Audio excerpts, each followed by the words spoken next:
میں 18 سال کی عمر میں انگلینڈ گیا, میں نے وہاں یونیورسٹی پڑھی, پھر میں کوئی پتہ نہیں 20 سال وہاں 18-20 سال گرمیوں میں پروفیشنل کرکٹ کھیلتا تھا اور سردیوں میں پاکستان آتا تھا. تو میں نے موازنہ کیا دونوں معاشروں کا. اگر آپ میرے سے پوچھیں نا کہ ایک چیز کیا ہے جو ملک کو اوپر لے کے جائے گی, ایک چیز میں کہوں گا رول آف لا, انصاف, قانون کی حکمرانی. ایک چیز جو ہوتی ہے نا, جو امیر اور غریب ملکوں کے اندر فرق ہے, وہ یہ ہے جو میں نے اپنی اسی لیے پارٹی کا نام انصاف کی تحریک رکھا تھا. مدینہ کی ریاست میں کیا کیا تھا نبی صلی اللہ علیہ وسلم نے؟ سب سے پہلے عدل اور انصاف قائم کیا تھا. وہ ہوتی ہے بنیاد. اس کے ساتھ ایک اور چیز اللہ کا حکم ہے کہ امر بالمعروف, آپ اچھائی کے ساتھ کھڑے ہو, برائی کے خلاف کھڑے ہو. ایک معاشرے کو حکم دیا ہوا ہے کہ اگر آپ اپنے آپ کو بچانا ہے, آپ نے اوپر آپ کی پرواز ہونی ہے, تو آپ نے برائی کے خلاف جہاد کرنی ہے اور اچھائی کے ساتھ کھڑا ہونا ہے. جب معاشرے کے اندر اچھے اور برے کی تمیز ختم ہوتی ہے, وہ مر جاتا ہے معاشرہ. انہوں نے, چوروں نے یہ کیا ہمارے ساتھ. دیکھیں میں کیوں نہیں ان سے ملتا تھا, یہ شہباز شریف سے, جی یہ ملتا نہیں ہے, بڑا تکبر ہے. اگر میں ان کو ملتا ہوں, میں لیجیٹمائز کر دیتا ہوں. اس کا مطلب کہ چوری اور کرپشن میں کوئی بری چیز ہی نہیں ہے. آپ سارا وقت کہتے ہیں جی ہم سیاسی ہیں.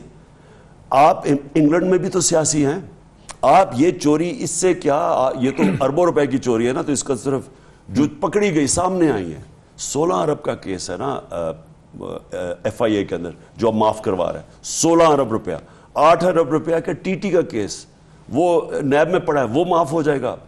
ان کے سارے جو ٹوٹل کیسز ہیں 1100 ارب روپیہ, $5 بلین اس ملک کا, یہ معاف کروائیں گے آپ یہ قانون پاس کر کے.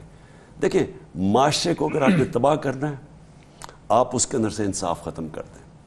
آپ معاشرے کے اندر طاقتور چوروں کو نہ پکڑیں اور غریبوں کو, چوروں کو پکڑیں, معاشرہ تباہ ہو جاتا ہے, جو ہمارے نبی صلی اللہ علیہ وسلم نے کہا. سو جو آپ بات کر رہے ہیں نا کہ میں کامیاب کیوں نہیں ہوا, کامیاب کیوں نہیں ہوا؟ کامیاب اس لیے نہیں ہوا کہ یہاں جو طاقتور تھے ان کی جڑیں اتنی زیادہ, طاقتور ڈاکو جو میں کہہ رہا ہوں, جو طاقتور مجرم تھے اس ملک کے, ان کی جڑیں اتنی نیچے تھیں کہ وہ جو میری جنگ تھی, میں کیوں پہلے دن سے کہتا تھا میں این آر او نہیں دوں گا, میں پہلے دن سے کہہ رہا تھا. مطلب یہ تھا کہ یہ کرتے کیا ہیں کہ یہ طاقتور آ کے اکٹھے ہو جاتے ہیں. میں نے پریڈکٹ کیا, میں نے آج سے 11 سال پہلے پریڈکٹ کیا کہ جب میں آؤں گا یہ دونوں اکٹھے ہو جائیں گے, کیونکہ دونوں کرپٹ ہیں. ان کا انٹرسٹ یہ ہے کہ ان کی پیسہ بچے. اب پیسہ پہلے چوری کرنے میں نقصان پہنچایا, اب اس کو بچانے کے اندر, اور پیسہ جب بچاتے ہیں, جب یہ اپنا پیسہ بچاتے ہیں, یہ معاشرے کو تباہ کر دیتے ہیں, کیونکہ انہوں نے سب کے لیے دروازے کھول دیے چوری کے.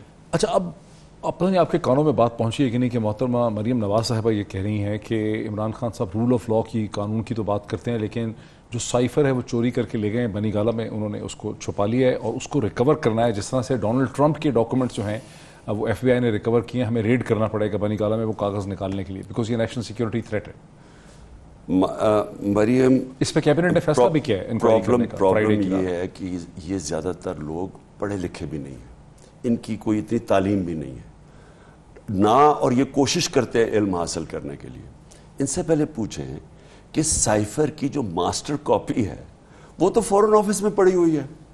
پہلے فورن آفس سے تو پوچھ لیں کہ آپ کے پاس سائفر کی ماسٹر کاپی ہے. اچھا, وہ جو ماسٹر کاپی ہے وہ آتی ہے پہلے فورن آفس میں, اس کی پھر کاپیز جاتی ہیں پرائم منسٹر کے پاس, پریزیڈنٹ کے پاس, آرمی چیف کے پاس, اس کی کاپیز جاتی ہیں. اور وہ جو ماسٹر کاپی ہے وہ آج فورن آفس میں پڑی ہوئی ہے.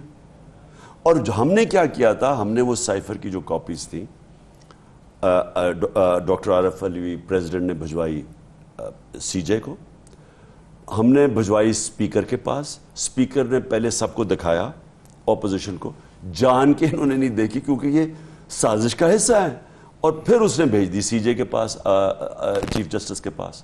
اب میں سوال یہ پوچھتا ہوں کہ کس سائفر کی چوری کی بات کر رہے ہیں؟ ماسٹر کاپی تو پڑی ہوئی ہے وہاں, ان چاہتے کیا یہ کرنا؟ پہلے تو یہ بھی یہ کیبنٹ کا فیصلہ ہوا ہے. اچھا, کیبنٹ پہلے اپنے ہی, وہ کیبنٹ کے ذرا میٹنگز, ہماری آخری کیبنٹ کی میٹنگ کے منٹس اگر پڑھ لیں تو ہم نے سائفر کو ڈی کلاسیفائی کر دیا ہے. اس کے اوپر کچھ ہو ہی نہیں سکتا. یہ جب ڈی کلاسیفائی ہو جاتا ہے تو اس کے اوپر کوئی پروسیجر ہو ہی نہیں سکتی. اب سب سے بڑا کام انہوں نے کیا کیا ہے؟ پہلے جھوٹ بول رہے تھے کہ سائفر ہے نہیں، ان کو پتا تھا سائفر ہے، کیونکہ یہ ساری ملی بھگت ہوئی ہے. یہ جو انہوں نے جب ڈونلڈ لو نے یہ کہا سائفر میں کیا ہے، اس نے کہا عمران خان کو ہٹا دو عدم اعتماد میں.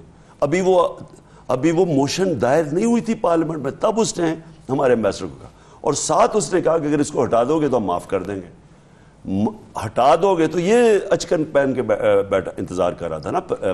تو شہباز شریف بینیفیشری تھا اس کانسپریسی کا. لیکن آڈیو لیکس کے اوپر بھی وہ انکوائری کا آرڈر کیا ہے فرائیڈے کو. وہ کہہ رہے ہیں کہ پہلے آپ کا کوئی بندہ ڈارک ویب پہ آڈیو لیکس کر رہا تھا، پھر کسی اور نے آڈیو لیکس کیے، اس کے بعد وہ والا بندہ چپ ہو گیا. جو ان کے خلاف آئی تھیں آڈیو لیکس، وہ آپ کا کوئی ہمدرد تھا، اس کے بعد کسی اور نے آپ کے خلاف والے ہیں کیے، آپ کی اور اعظم خان کی آڈیو لیکس، اور یوں آڈیو لیکس کا سلسلہ بند ہوا.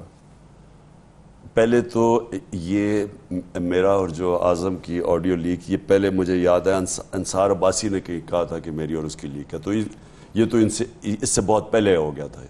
تو یہ تو جس نے بھی ہمیں ٹیپ کیا تھا اس نے یہ پہلے نکال دی تھی. جس میں ایک اور بھی کوئی آڈیو لیک ہے میرے گھر سے، میرے سیکیورڈ لائن سے بشرا بیگم کال کر رہی ہیں کسی کو، وہ بھی لیک کی گئی تھی. تو وہ آپ کو شک ہے کہ یہ پریزنٹ گورنمنٹ نے کیا ہے؟ وہ جس نے بھی کیا ہے، پہلے تو ٹیپ کیا کس نے. دیکھیں نا، اس کے بیچ میں ایک بہت اہم چیز چھپ گئی ہے. پرائم منسٹر کی سیکیور لائن کی ٹیپس بنائی گئی اور لیک کی گئی. اب یہ تو چلیں، یہ ہے نا پوائنٹ سکورنگ ہے. مجھے یہ بتائیں کہ پرائم منسٹر کتنی اور باتیں کرتا ہے جو اسٹیٹ سیکرٹس ہیں، یعنی ملک کی بڑی اہم باتیں. اب یہ سوچ لیں کہ یہ ساری باتیں نکل کے چلی گئی ہیں ہمارے دشمنوں کے پاس، آڈیو لیکس تھا، اب ان کے پاس بھی چلے جائیں گے. یہ اتنا بڑا سیکیورٹی بریچ ہے. اچھا، میں نے پی ایم ایل این کی ایک پرائم منسٹر شہباز شریف صاحب کے کیبنٹ کے میں نے پوچھا کہ کیا مسئلہ کیا ہے، کیوں اتنا آپ شور مچا رہے ہیں سائفر کے کاغذ کے گم جانے. وہ کہتے ہیں کہ یہ ایک امپورٹنٹ ڈاکومنٹ ہے اور یہ کسی غلط ہاتھ میں اگر چلا جائے گا تو یہ ایک نیشنل سیکیورٹی ہیزرڈ ہے، اس لیے ہم کہہ رہے ہیں. جو کاپی آپ کی گم گئی ہے، وہ کہہ رہے ہیں گمنی نہیں چاہیے تھی. نہیں، دیکھیں، پوچھنا سب سے پہلے تو ان سے پوچھنا یہ چاہیے کہ یہ جو آڈیو لیکس ابھی نکلی ہیں، یہ تو نکلی ہیں جو اب ان کی، یہ تو ان کے ہوتے ہوئے پرائم منسٹر نکلی ہے نا. صحیح ہے. ان سے پوچھیں کہ یہ کتنی بڑی سیکیورٹی بریچ ہے کہ ملک کی پرائم منسٹر کی سیکیور لائن سے یہ جب ٹیپس نکلی ہیں تو یہ دشمنوں تک بھی پہنچ جائیں گی. صحیح ہے. اب پوائنٹ یہ ہے کہ اس میں اور کتنی چیزیں ہوں گی جو یہاں ڈومیسٹک پالیٹکس کے لیے نہ امپورٹنٹ ہو، لیکن ہمارے مخالف کے لیے تو بڑی اس میں ایسی چیزیں ہوں گی جو اسٹیٹ سیکرٹس ہیں. تو اس سے اگلا سوال یہ ہے کہ ہماری سیکیورٹی، جو ہماری سیکیورٹی ایجنسیز ہیں، کیا ان کو آج ان کو کسی کو تو پوچھنا ہوگا کہ کیا اتنا بڑا سیکیورٹی بریچ ہوا ہے، پرائم منسٹر کے آفس کی سیکیور لائن کی بریچ ہوئی ہے، کون ذمہ دار ہے اس کا؟ ایک انکوائری کمیٹی بٹھائی ہے انہوں نے، اس کا کچھ پتہ نہیں ہے اس کا. چلیں اس پہ اب جو نہیں، اور بائی دا وے ہماری انٹیلیجنس ایجنسیز کو اپنا بھی سوچنا چاہیے کہ آپ کیا کر رہے ہیں. دھمکیاں دلوا رہے ہیں لوگوں کو، کوئی سوشل میڈیا کو کہ تم یہ نہ کرو، میڈیا کے پیچھے ادھر ادھر کر رہے ہیں. اور کیا یہ آپ کا اصل کام تو یہ نہیں ہے؟ پولیٹیکل انجینئرنگ تو آپ کا کام نہیں ہے. آپ کا تو کام ہے ملک کو سیکیور کرو. تو اس سے بڑا دیکھیں، پھر سے ہم کیوں نہیں سمجھتے کہ یہ ہمارے ملک کی سیکیورٹی کے لیے یہ بہت ہی سیریس لیپس ہے. یہ جو اب مسلسل کئی دنوں سے بلکہ ہفتوں سے آپ کہہ رہے ہیں لانگ مارچ، ہم لانگ مارچ کریں گے. ابھی جو ٹیکسلا میں آپ نے ایک جلسے سے خطاب کیا، اس میں پھر آپ نے لانگ مارچ کا ذکر کیا. آپ نے ٹی وی اینکرز کے ساتھ ملاقات کی، اس میں بھی لانگ مارچ کا ذکر کیا. ایک تو کسی کو یہ کلیئر نہیں ہے کہ کیا یہ لانگ مارچ ایک لینئر مارچ ہے یا یہ ایک ملٹی ڈائمینشنل فینومینا ہے پولیٹیکل موومنٹ کا. سیکنڈلی، اسی حوالے سے غالباً اب سے تھوڑی دیر پہلے، 1-2 گھنٹے پہلے، آپ کی ایک میٹنگ بھی ہوئی ہے چند لوگوں کے ساتھ پی ٹی آئی کی، یہیں بنی گالہ میں، اور اس میں بھی لانگ مارچ کے حوالے سے بات ہوئی. اس میں آپ ہمیں بتا سکتے ہیں کہ کیا ایک حکمت عملی یا اسٹریٹجی سامنے آ رہی ہے؟ دیکھیں موہن، جو یہ مارچ ہے، اسلام آباد مارچ حقیقی آزادی کے لیے، یہ ہماری حقیقی آزادی کی تحریک کا حصہ ہے. تحریک تو چلتی رہ رہی ہے جب تک حقیقی آزادی نہ ملے. یہ اس کا ایک حصہ ہے. پہلے تو میں یہ کلیئر کر دوں، کیونکہ اور بھی ہمارے ایونٹس پلانڈ ہیں. جب تک ہم یہ ادھر تک نہیں پہنچ جاتے تو ہمارے اور بھی ایونٹس ہیں اس کے بعد. یہ اس کا ایک ایونٹ ہے. اور میں آپ کو یہ آج کہہ دوں کہ انشاءاللہ کامیابی تو اللہ دیتا ہے، کوشش انسان کرتا ہے، لیکن یہ پاکستان کی تاریخ کا سب سے بڑا عوام کا سمندر نکلنے لگا ہے، اور یہ ابھی تک کوئی پکچر نہیں کر سکتا کہ کیا ہوگا ایگزیکٹلی وہ کرے گا کیا آگے، وہ میں ابھی کسی کو نہیں بتا رہا. اور میں اپنے بڑے کلوز 4-5 لوگوں کے اندر میں نے بات رکھی ہوئی ہے، کیونکہ ہماری ہر بات لیک ہو جاتی ہے، ہمارے فون ٹیپ ہوئے ہیں، ہمارا سب کچھ. ان میں سے اگر لیک ہو گئی تو یہ 4-5 ہی ریسپانسبل ہوں گے.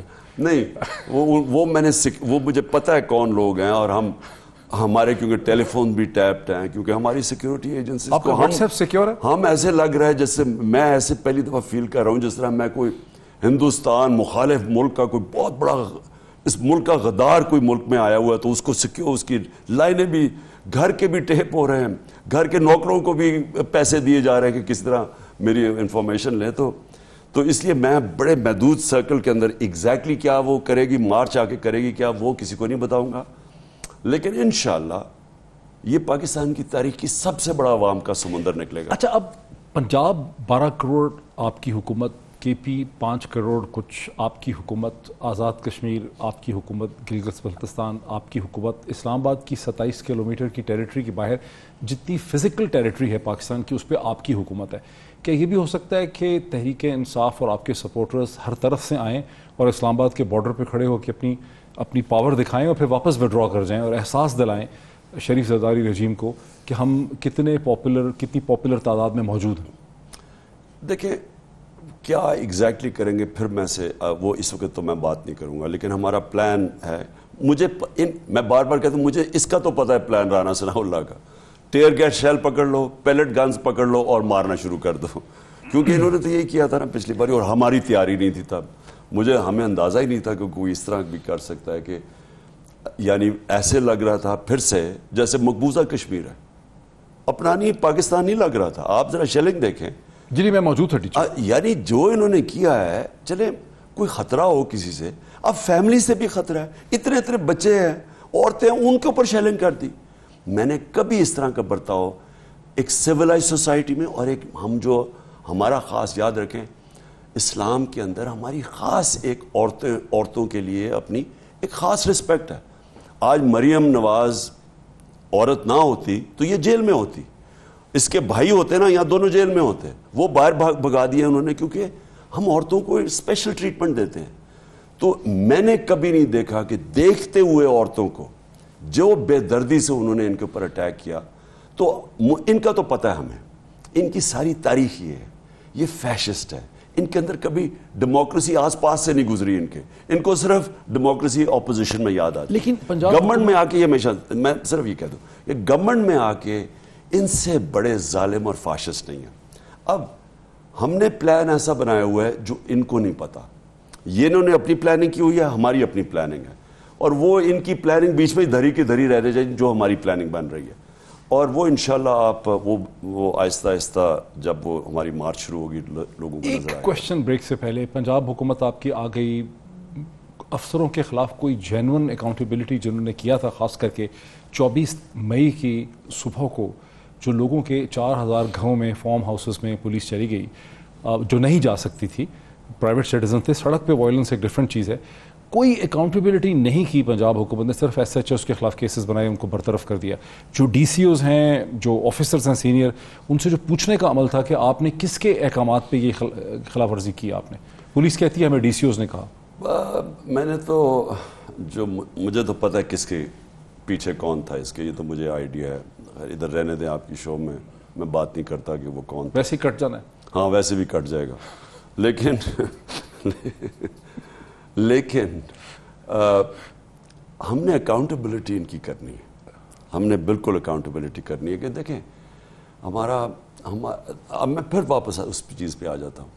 میرے سے اگر ایک چیز پوچھے نا کہ پاکستان کیوں پیچھے رہ گیا، وہ ہے رول آف لا. جب آپ کے ملک میں طاقتور کو پتہ ہو کہ وہ قانون توڑے گا اور اس کو کوئی پکڑے گا نہیں، وہ ملک کبھی بھی آگے نہیں بڑھ سکتا. ہماری انویسٹمنٹ کیوں نہیں آتی پاکستان میں؟ جو اصل انویسٹمنٹ آنی ہے اوورسیز پاکستانیز کی، جو چھوٹی انویسٹمنٹ آنی ہے، وہ کرنا چاہتے ہیں. ان کو پتہ ہے کہ جب بھی عدالت میں جائیں گے اور یہاں وہ باہر بیٹھے ہوں گے، ان کے پلاٹس کے اوپر قبضے ہو جاتے ہیں, وہ بیچارے چھڑوا نہیں سکتے, کیونکہ ہر جگہ اب یہ قبضہ گروپ کیا ہے, طاقتور مل کے مافیا بن کے بیچارے لوگوں کو زمینوں پہ قبضے کرنے شروع کر دیتے. آپ ان کو کچھ کر ہی نہیں سکتے. یہاں ہر جگہ پہ جو طاقتور ہیں وہ اپنے آپ کو بچا لیتا ہے. اور یہ اگر یہ ہو نہ وہ ملک ترقی کر سکتا ہے, نہ اس ملک میں حقیقی جمہوریت آ سکتی ہے. مجھے بوسنیا کا میں پڑھ رہا تھا کہ انہوں نے جب بوسنیا آزاد ہوا تو انہوں نے وہاں الیکشنز کروا دیے. تو ان کا ایک جو یو این کا جس نے الیکشن کروایا, اس نے اینڈ میں کیا کہا, کہتا ہم فیل ہو گئے بوسنیا میں جمہوریت لانے میں. کیوں؟ کیونکہ ہمیں پہلے رول آف لا اسٹیبلش کرنا تھا, پھر الیکشن کروانے تھے. کیونکہ ہم نے رول آف لا اسٹیبلش نہیں کیا, جو وار لارڈز تھے وہ سارے اوپر آ گئے. سو یہ کی ہے, دیکھیں نہ جمہوریت آتی ہے, نہ پراسپیرٹی, نہ خوشحالی, جب تک رول آف لا نہیں ہے, جب تک آپ کے ملک میں انصاف نہیں. اب انصاف پھر میں ریپیٹ کر دوں لوگوں کے لیے, انصاف تب ہے جب آپ طاقتور کو قانون کے نیچے لے کے آتے ہیں. اور جب تک طاقتور اپنے آپ کو اوپر سمجھے, وہ ملک کے اندر کبھی بھی ہمیشہ غربت کیوں بڑھتی رہے گی, کیونکہ وہ جو طاقتور ہے وہ سارے ریسورسز کھینچ جاتا ہے ملک کے, وہ اپنے پاس لے لیتا ہے, غریب رہ جاتا ہے. ایک بریک میں لے لوں ناظرین, ایک بریک لیتے ہیں, بریک کے بعد اسی پوائنٹ سے ڈسکشن کو آگے بڑھاتے ہیں آفٹر دا بریک. ناظرین ویلکم بیک, میں موجود ہوں بنی گالہ میں former prime minister of Pakistan جناب عمران خان صاحب کے ساتھ. عمران خان صاحب, جیسا کہ آپ دیکھ رہے ہیں کہ ایک بہت عجیب و غریب طریقے سے اسحاق ڈار صاحب جو یہاں سے 5 برس سے مفرور تھے, عدالتیں انہیں ایبسکانڈر قرار دے چکی تھیں, وہ پرائم منسٹر کے پلین میں ہی گئے, پرائم منسٹر ہی کے پلین میں وہ پاکستان واپس آ چکے ہیں. آتے ہی وہ سینیٹر بھی بنے, اس کے بعد وہ فائنانس منسٹر بھی بنے. ایک عام انڈرسٹینڈنگ یہ ہے کہ ان کو اس لیے لایا گیا ہے کہ وہ آپٹکس کو امپروو کریں گے, وہ بجلی کی قیمتیں کم کریں گے, انٹرنیشنل کموڈٹی پرائسز کم ہو رہی ہیں, وہ پیٹرول کی قیمت ایک انسٹالمنٹ میں کم کی ہے, دوسری میں کم کریں گے, ڈالر ان کے آتے ہی کم ہونے لگ گئی ہے اس کی ویلیو. اور اس کے بعد آپ کا جو سارا آرگومنٹ تھا کہ الیکشن اس لیے ہونے چاہیے کہ پاکستان کی اکانومی برے حالات میں, اس آرگومنٹ کو ختم کرنے کی کوشش کی جا رہی ہے. بیکاز آپ نے جلسے آفٹر جلسہ یہ کہا ہے کہ مجھے خود اتنی پریشانی نہیں ہے, میری پاپولیرٹی میں اضافہ ہو رہا ہے, لیکن پاکستان کی معیشت جو ہے وہ افورڈ نہیں کرتی. تو وہ پاکستان کی معیشت کو ٹھیک کرنے کے لیے آئے اور آپ کا بیانیہ کمزور کرنے کے لیے آئے. دیکھیں موہت, پہلے تو صرف اسحاق ڈار, مریم, نواز شریف, ان 3 کے اوپر میں بات کرتا ہوں, کیونکہ ایک تو جو این آر او ہے وہ جس طرح میں نے شروع میں کہا سارے ہی اب بچ گئے. انہوں نے قانون ہی ایسے بنا دیے ہیں جو میرے پہ سارا پریشر تھا. جب فیٹف کا بل پاس ہونے لگا تو میرے اوپر انہوں نے پورا پریشر ڈالا کہ ان کو این آر او دے دو, نیب کے یہی امینڈمنٹس کر دو. ان ایگزیکٹلی یہی امینڈمنٹس مانگتے تھے, تقریباً یہی تھی. 38 شکوں میں سے 34 امینڈمنٹس تھی. بیسکلی ہر امینڈمنٹ میں ان میں سے کوئی نہ کوئی بچ جاتا ہے. یعنی آپ اگر دیکھیں نا تو ٹیلر میڈ امینڈمنٹس ہیں. ہم نے سپریم کورٹ میں کیس بھی کیا اور میں امید رکھتا ہوں کہ سپریم کورٹ میں کیس سنا جائے گا, بیکاز پاکستان کا جسٹس سسٹم تباہ ہو جائے گا اگر انہوں نے یہ نیب میں امینڈمنٹس چلنے دیں. میرے خیال میں پاکستان کے اندر آپ لائسنس دے رہے ہیں وائٹ کالر کرائم کو. طاقتور یہاں چوری کرے گا, اس کے پاس پیسہ باہر بھیجنے کو ہوگا, آپ اسے پکڑ ہی نہیں سکتے جو ہو گیا. اچھا, اب میں اسحاق ڈار یہ باہر کیوں بھاگا تھا؟ اس کے پاس 2012 میں کوئی 80-90 لاکھ روپیہ اس نے ٹوٹل اپنی ویلتھ دکھائی, اور 2017 میں جب نیب نے بلایا تو اس کا 80 کروڑ ہو گیا یا 90 کروڑ ہو گیا. 80-90 کروڑ ہو گیا. ہاں, 100 گنا زیادہ. ہاں. اب انہوں نے سوال پوچھا کہ پیسہ آیا کدھر سے, ادھر سے یہ بھاگ گیا, کیونکہ یہ جواب دے ہی نہیں سکتا تھا. کوئی بھی ان میں سے جواب نہیں دے سکتے. اب یہ جو ایونس فیلڈ ہے, مجھے یہ بتائیں, لنڈن کے جو سب سے مہنگے علاقے کے اندر آپ کی 4 اپارٹمنٹس ہیں, ساری دنیا کو پتہ ہے وہاں ہیں, وہاں ڈیمونسٹریشنز بھی باہر ہوتی ہیں. اب یہ کون فیصلہ, یہ کون سی دنیا میں اگر اتنی بڑی لگژری اپارٹمنٹس میں آپ رہ رہے ہیں اور آپ سے سوال پوچھیں کہ جناب آپ بتائیں پیسہ آیا کدھر سے, یہ ان سے سوال پوچھا جائے. جے آئی ٹی بیٹھی عدالت کے اندر, پتہ نہیں کتنی دیر یہ کیس چلا گیا, جے آئی ٹی بیٹھی, ایک دفعہ انہوں نے جھوٹ پہ جھوٹ بولتے گئے کہ پہلے یہ ہیں جی ذرائع, وہ اسمبلی میں کہا وہ جھوٹ نکلا, پھر قطری کھاتا ہے وہ جھوٹ. وچ ہنٹ تھا سارا. نہیں میں, اچھا تو یہ ثابت کر دینا, میرا بھی فلیٹ تھا, مجھے بھی عدالت میں لے کے گئے, انہوں نے میرے سے پوچھا, جج نے پوچھا, حالانکہ میں تو پبلک آفس ہولڈر نہیں تھا, یہ تو پرائم منسٹر تھا جب اپارٹمنٹس خریدی ہیں. میں تو کرکٹر تھا انٹرنیشنل, میں تو پاکستان کا ٹیکس ریزیڈنٹ ہی نہیں تھا, کیونکہ 6 مہینے میں انگلینڈ میں کھیلتا تھا کرکٹ, پروفیشنل کاؤنٹی کرکٹ کھیلتا تھا, اور باقی پاکستان کے لیے ٹور کرتا. میرے تو 6 مہینے ہی پاکستان پورے نہیں ہوتے تھے, تو میں تو ٹیکس ریزیڈنٹ نہیں. اس کے باوجود ایک سوال کا میں نے جواب دیا, اور میں نے بتایا کہ میرے پاس کدھر سے پیسے. 40 سال پرانا کانٹریکٹ دکھایا عدالت کو, جو وہ ورلڈ سیریز ہی ختم ہو گئی تھی, اس کا کانٹریکٹ دکھایا کہ کدھر سے پیسہ آیا مجھے, کیسے میں نے اپارٹمنٹ خریدی. ان کو پرائم منسٹر ہوتے ہوئے, اچھا میں پاکستان پیسہ لے کے آ رہا ہوں, وہ بیچ کے پیسہ پاکستان لے کے آ رہا ہوں, منی ٹریل دکھا رہا ہوں عدالت کو. انہوں نے یہاں سے پیسہ وہاں باہر لے کے گئے, وہاں تو ان کی بزنس ہی نہیں تھی.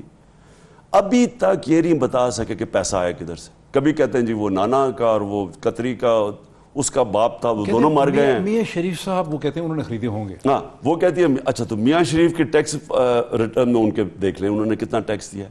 تو یہ کہیں بھی یہ بتا نہیں سکتے کہ پیسہ کدھر سے آیا. اب جب آپ نہیں بتا سکتے تو اصولاً تو اس کے اوپر آپ کو یہی سزا ہو جانی چاہیے, کیونکہ مجھے تصور کریں کہ کسی بھی ملک کا پرائم منسٹر, ڈیموکریسیز کی بات کر رہا ہوں, وہ اپنے ملک سے باہر اربوں روپے کی پراپرٹیز لے لیتا ہے اور اس کے بتا نہیں سکتا, اس کے پاس کوئی لیگل طریقہ نہیں وہ خریدنے کا. کیا اس کو آپ کہیں گے جی, عدالت کہیں گے جی آپ ثابت کریں, اور کیونکہ نہیں کر سکتے, کیونکہ آپ کر ہی نہیں سکتے ثابت. میں اگر آف شور کمپنی کے ذریعے باہر چیزیں خرید لوں, آپ ثابت ہی نہیں کر سکتے, کوئی طریقہ ہی نہیں ہے.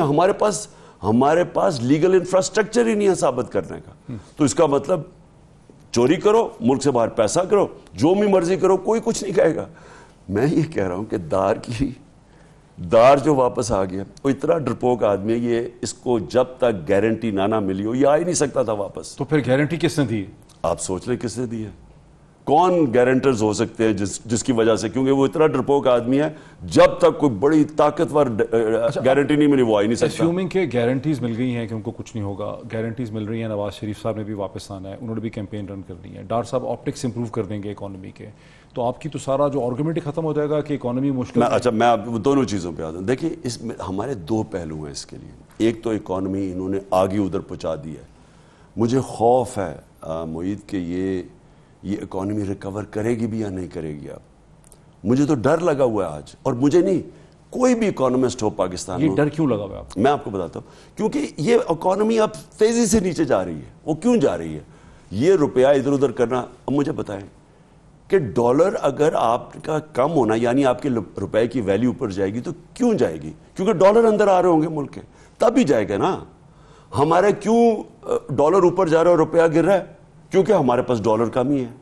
تو اگر ڈالرز آئیں گے تو روپیہ کے اوپر جانا چاہیے نا. یہ باہر سے آیا, یہ ہو سکتا ہے کہ کوئی ایسی کمٹمنٹ بھی انٹرنیشنل ان کے ساتھ ہوں. وہ کامن سینس ہے نا. میں سمپل میں لوگوں کو بتا رہا ہوں کہ سپلائی اینڈ ڈیمانڈ ہے. روپیہ تب گرتا ہے جب ڈالر کم ہو جاتے ہیں.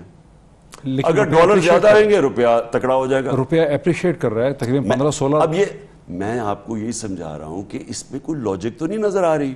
کوئی پاکستان میں ایکسپورٹس تو نہیں بڑھ گئی, پاکستان میں ریمیٹنس تو پیسے زیادہ نہیں بڑھی, پاکستان کے قرضے بڑھ گئے ہیں.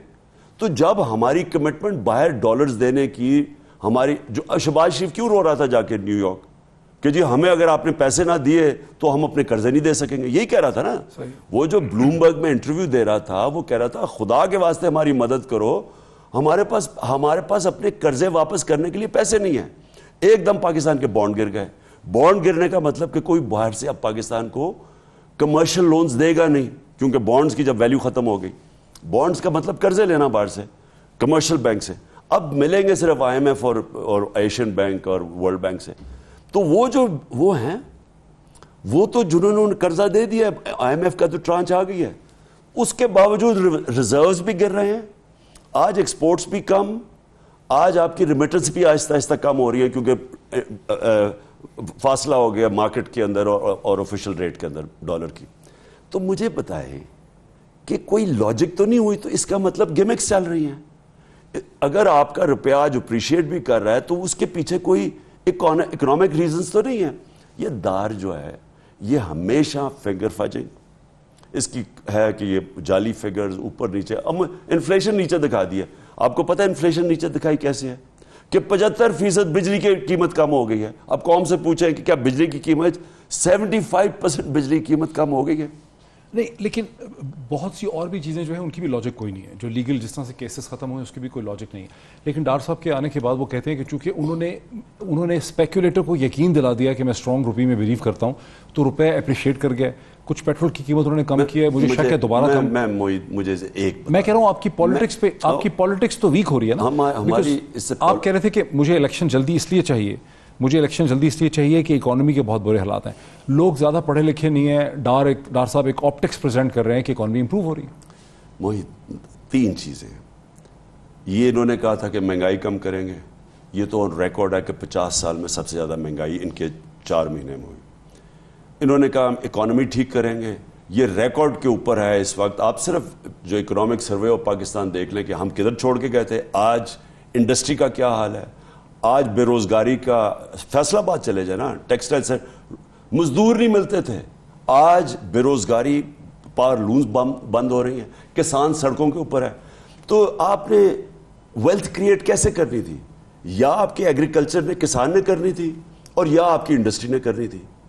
آئی ٹی جو ہم نے بڑی تیزی سے بڑھ رہی تھی ہماری آئی ٹی ایکسپورٹس, وہ نیچے جانی شروع ہو گئی.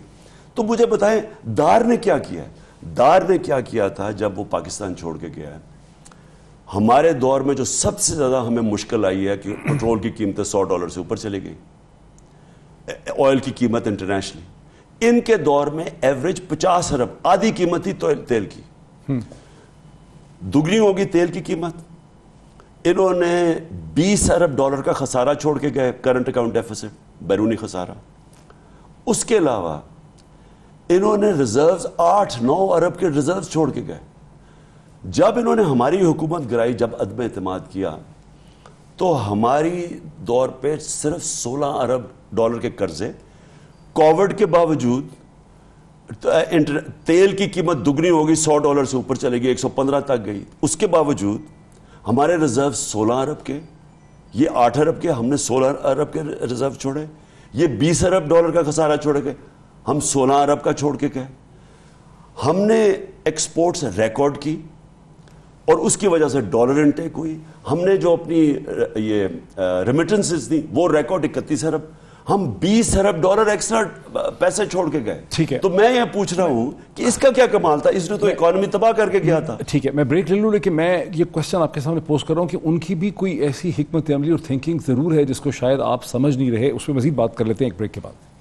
ناظرین ویلکم بیک. میں موجود ہوں عمران خان صاحب کے ساتھ ڈسکشن کو آگے بڑھاتے ہیں. خان صاحب, آپ اس چیز کو کیوں رول آؤٹ کر دیتے ہیں کہ ڈار صاحب 5 سال کے بعد جب باہر سے آئے ہیں, کسی کروشل سٹیج پہ ایک انٹرنیشنل ڈیل ایسی ہو سکتی ہے جس سے ان کو اکنامک بریدنگ سپیس ملے گی اور وہ کہیں گے کہ دیکھیے ہم نے بہتر مینجمنٹ کر کے دکھا دیا ہے. شہباز شریف فیل ہو گئے, مفتاح فیل ہو گیا, لیکن نواز شریف کی ٹیم جو ہے وہ ڈیلیور کر رہی ہے.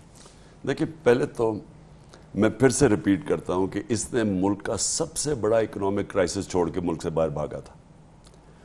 کبھی اتنا بڑا, اصل تو مار دیتے نا بیرونی خسارہ, تو سب سے بڑا بیرونی خسارہ چھوڑ کے گیا, سب سے کم ریزروز چھوڑ کے گیا. ہماری جو ایکسپورٹس تھیں جس سے ملک کی آمدنی بڑھتی ہے, 5 سال میں ادھر کی ادھر ہی رہ گئی. ایکسپورٹ بڑھائی نہیں انہوں نے.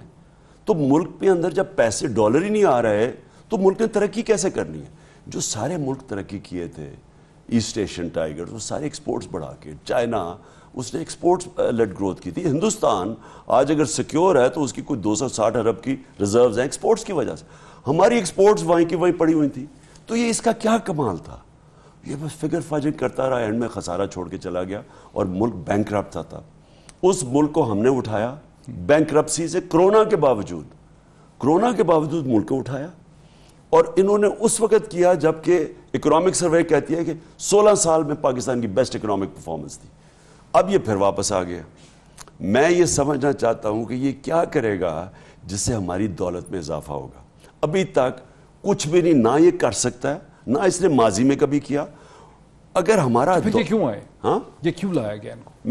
میرے خیال میں کہ یہ سمجھتے ہیں کہ دار تھوڑی یہی فگر فاجنگ کر کے, کیونکہ ٹھوس اکانومی تو نیچے جا رہی ہے نا, تو اگر فگر فاجنگ کر کے ہوپ کر رہے ہیں کہ کسی طرح باہر سے امداد مل جائے. اگر آپ خود کہتے ہیں کہ ان کا صرف ایک مقصد, آپ نے خود کہا کہ گارنٹی پہ آیا ہے, اس کو کسی نے گارنٹی دی ہے, سیکیورٹی یہاں دی ہے اس کو. اب نواز شریف صاحب نے بھی آنا ہے, اس کا مطلب ہے کہ یہ خود بھی ارلی الیکشن کی طرف جانا چاہ رہے ہیں کہ صرف آپ جانا چاہ رہے ہیں؟ نہیں, میں نہیں سمجھتا کہ یہ الیکشن سے آ رہے ہیں. یہ الیکشن نہیں چاہتے. میں یہ سمجھتا ہوں تو فگر فچنگ تو زیادہ دیر نہیں چلے گی. لیکن ہاں, شہباز شریف کی جو پرفارمنس تھی نیو یارک میں, وہ اتنی دور اور اتنے مہنگے ہوٹل میں ٹھہرنا, سب سے پہلے ساروں نے مہنگے ہوٹل میں پتہ نہیں کتنا پیسہ خرچ کیا ہوا ہمارا فورن ایکسچینج, اس کے بعد ایسی بھیک مانگی ہے جو میں نے کبھی کسی کو نہیں دیکھی. آپ وہ بلومبرگ کا انٹرویو دیکھ لیں کہ پلیز ہیلپ اس, وہ عورت کو کہہ رہے ہیں اینکر کو. تو ان کی صرف کوشش یہ کہ باہر سے پیسہ ملے گا. آپ سمجھتے ہیں؟ نہیں, میں یہ کہہ رہا ہوں کہ ان کی اکانومی تو ان کے پاس کوئی طریقہ ہی نہیں ہے کیونکہ ان کا پاسٹ ریکارڈ ہے. اب ایک یہ ہوپ کر رہے ہیں کہ باہر سے کوئی, وہ کہہ رہے ہیں 32 بلین ڈالرز ہم نے سیکیور کیے ہوئے ہیں. وہ کہہ رہے ہیں ہمیں گارنٹیز ہیں کہ 32 بلین ڈالرز کا انفلو ہوگا 30 جون 2023 تک. دیکھیں نا, وہ کدھر سے ہوگا؟ Friendly countries, international monetary agencies and bond floating. دیکھیں, اس کا مطلب کہ قرضے ہی لیں گے نا. قرضے لیں گے نا. میں یہ کہہ رہا ہوں کہ قرضے تو انہوں نے پہلے بھی لے لیے تھے. اگر ملک کے اندر آپ کی دولت میں اضافہ نہیں ہو رہا تو قرضے کے پیسے واپس کیسے کرنے ہیں؟ تو اس سے ایک اور بات جاتی ہے کہ وہ جب آپ ہمارے بانڈز ہی نیچے چلے گئے ہیں, لوگ سمجھ رہے ہیں کہ ہمارے میں اب قرضے واپس کرنے کی طاقت ہی چلی گئی ہے. اگر وہ لوگ یہ باہر کے یہ سمجھ رہے ہیں تو سوال یہ پیدا ہوتا ہے کہ یہ کس چیز کے اوپر اب یہ لوگ پیسے کیوں دے رہے ہیں ان کو؟ آپ کو پتا ہے کہ ان کا ایک سینگ ہے, there is no free lunch. ٹھیک ہے, ہر چیز کی قیمت ہے. میرا پوائنٹ یہ ہے کہ یہ کیا وعدہ کر کے آئے کہ ہم کون سی قیمت ادا کریں گے. کسی چیز پہ یہ کمپرومائز کریں گے مزید پیسہ لینے کے لیے. لیکن دو کروشل کوشچن تھے لانگ مارچ کو جو آپ نے بتایا. دوسری چیز ہے کہ کچھ دن پہلے ایک ٹی وی پروگرام میں آپ نے اندیا دیا کہ نئی حکومت کو الیکشن کے بعد آرمی چیف کی امپورٹنٹ کرنی چاہیے بیکاز امپورٹنٹ اسائنمنٹ ہے, بہت امپورٹنٹ اور سینسٹیو پوزیشن ہے. اس سے مطلب پھر یہ نکلا کہ آپ نے اگلے دن ایکسپلینیشن دی کہ میں ایکسٹینشن کی بات نہیں کر رہا, میں کچھ مہینوں کی بات کر رہا ہوں. اس سے پھر یہ مطلب نکلتا ہے کہ آپ ایکسپیکٹ کرتے ہیں کہ الیکشن فروری مارچ میں ہو سکتے ہیں. آر یو شیور کہ الیکشن ہو سکتے ہیں؟ Are you confident? آپ نے کہا یہ نہیں چاہتے. میں بالکل کانفیڈنٹ نہیں ہوں, کیونکہ یہ دیکھیں, یہ ڈرے ہوئے ہیں الیکشن سے. یہ ڈرے ہوئے اس لیے ہیں کہ ان کو پتہ ہے کہ اس وقت جدھر ہمارا گراف ہے ماشاءاللہ تحریک انصاف کا, ان کو پتہ ہے کہ انہوں نے ہار جانا ہے الیکشن. خاص طور پہ جو پنجاب میں election commissioner, chief election commissioner نے پوری ان کی مدد کی, دھاندلی کروائی, ساری مشینری انہوں نے استعمال کی, اس کے باوجود ہار گئے. اب یہ ڈرے ہوئے ہیں اور ان کا گراف مزید اور نیچے جا رہا ہے. یہ جو این آر او سے لوگوں میں جو مایوسی آئی ہے, تو انہوں نے جیتنا تو ہے نہیں, انہوں نے کھینچنا ہے. دار سے گمکس کروائیں گے, یہ ونڈو ڈریسنگ, یہ جو فگر فجنگ, ابھی جو انفلیشن کے فگرز دیے ہیں اس سے یہ کروا کے, اور یہ امید رکھ رہے ہیں کہ کوئی پیسہ دے گا ان کو باہر سے. اب جو بھی باہر سے پیسہ دے گا کس کنڈیشنز پہ دے گا؟ کیا وہ پاکستان کی سیکیورٹی کمپرومائز ہوگی؟ میرے خیال میں کہ اور ہمارے پاس کیا ہے دینے کے لیے. لہٰذا مجھے اس لیے چاہتا ہوں کہ جلدی سے جلدی الیکشن ہو تاکہ یہ ملک میں پولیٹیکل سٹیبلٹی آئے. ایک منٹ میں کلیئر کر دوں, اکانومی تو تب ٹھیک ہوگی جب پولیٹیکل سٹیبلٹی آئے. اس وقت اکانومی ٹھیک ہو ہی نہیں سکتی کیونکہ سیاسی طور پہ استحکام ہے ہی نہیں, کیونکہ لوگوں کسی کو بھی نہیں پتا, ان کو بھی نہیں پتا کہ ابھی کتنی دیر چلے گا. You make perfect sense to me, باقی بھی لوگ سن رہے ہیں. لیکن 17 جولائی کے پنجاب کے الیکشن سے پورا سسٹم اتنا ڈر گیا ہے, مطلب نظر آتا ہے سہم گیا پورا سسٹم کہ الیکشن پہ نہیں آنا چاہتے.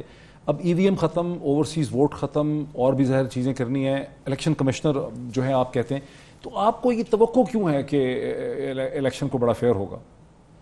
مجھے کوئی اس الیکشن کمشنر کے ہوتے ہوئے آپ سوچے بھی نہ کہ الیکشن فیئر ہو سکتا ہے. اس نے ابھی تک جو کی, میں نے کبھی کسی الیکشن کمشنر کو وہ حرکتیں نہیں کرتے دیکھی جو اس نے کی. یعنی اس طرح اس نے, یعنی یہ ایسا لگتا ہے کہ جس طرح کوئی نون لیگ کا جیالہ بیٹھا ہوا ہے اور ہمارا دشمن بیٹھا ہوا ہے. 8 دفعہ ہم الیکشن کمیشن کے پاس گئے موید, 8 دفعہ انہوں نے ہماری ریجیکٹ کی جو بھی ہم پلی لے کے گئے. 8 دفعہ ہم عدالت میں گئے جنہوں نے اوور ٹرن کی, یعنی اس نے غلط ہمیں ریجیکٹ کیا. اس کے بعد اس کے علاوہ جو ای وی ایم مشینز پہ اس نے اس قوم کے اوپر جو ظلم کیا ہے, ای وی ایم مشینز 90% دھاندلی ختم ہو جاتی ہے.